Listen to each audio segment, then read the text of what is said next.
नमस्कार, जोहार। मेरा नाम अभिषेक भारती और आप देख रहे हैं द भारत मित्र। और हम कोशिश कर रहे हैं झारखंड की वो भूली कहानी आपको बताने की जिसे लोग भूलते जा रहे हैं। आज बात होगी शहीद पांडे गणपत राय की। अंग्रेजों के अत्याचार के खिलाफ भारत में 1857 की पहली क्रांति में कई वीर सर पर कफन बांधकर उठ खड़े हुए और अंग्रेजों से लोहा लिया। उनमें झांसी की रानी, वीर कुंवर सिंह, मंगल पांडे, पांडे गणपत राय, विश्वनाथ शाहदेव जैसे शहीदों का नाम इतिहास भुला नहीं सकता। पांडे गणपत राय का जन्म 17 जनवरी 1809 को झारखंड के भौरो गांव में एक जमींदार कायस्थ परिवार में हुआ था। उनके पिता का नाम रामकिशुन राय और माता का नाम सुमित्रा देवी था। उनके चाचा का नाम सदाशिव राय था, जो छोटा नागपुर प्रदेश के नागवंशी महाराजा जगन्नाथ शाहदेव के दीवान थे। गणपत राय की शिक्षा दीक्षा परवरिश शानो शौकत के साथ शाही महल में चाचा के पास हुई थी।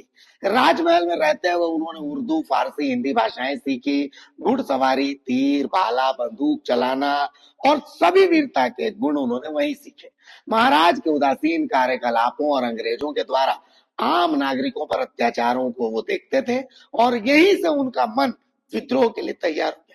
गांव के छोटे जमींदार अंग्रेजों के पिट्ठू बनकर ऐशो आराम की जिंदगी जीने की ललक में अंग्रेजों के हर उल्टे सीधे हुक्म का पालन करते थे और इसमें वो गर्व महसूस करते थे। रैयतों को हंटरों से पिटवाते थे, बंधुआ मजदूर को बना करके बेकारी करवाते थे। गणपत राय को इससे दुख होता था। देश प्रेम का जज्बा उनमें बचपन से ही था।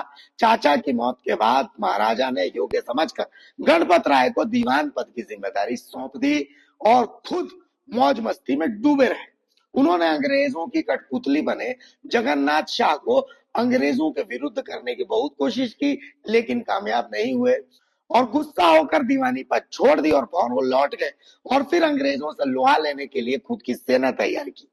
1857 को डोरंडा छावनी में सिपाहियों ने बगावत कर दी और 2 अगस्त को रांची में विद्रोहियों के कब्जे में आ गया।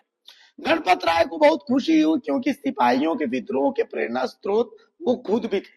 गणपत राय ने ठाकुर विश्वनाथ शाहदेव के साथ मिलकर अंग्रेजों के प्रति वफादार जमींदारों और अफसरों को लूटा और उनको दंड भी दिया।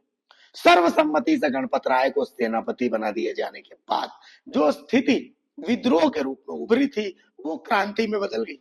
गणपत राय के सामने मातृभूमि की रक्षा सर्वोपरि थी। उन्होंने तलवार के वार से सैकड़ों अंग्रेजों की जान ली। परेशान अंग्रेज कमिश्नर डाल्टन ने अंत में ऐलान किया कि गणपत राय को जिंदा या मुर्दा पकड़वाने वाले पर 500 का इनाम दिया जाएगा। एक अंधेरी रात में वो रास्ता भटक गया और अपने ही संबंधी के घर रात में रुक गए।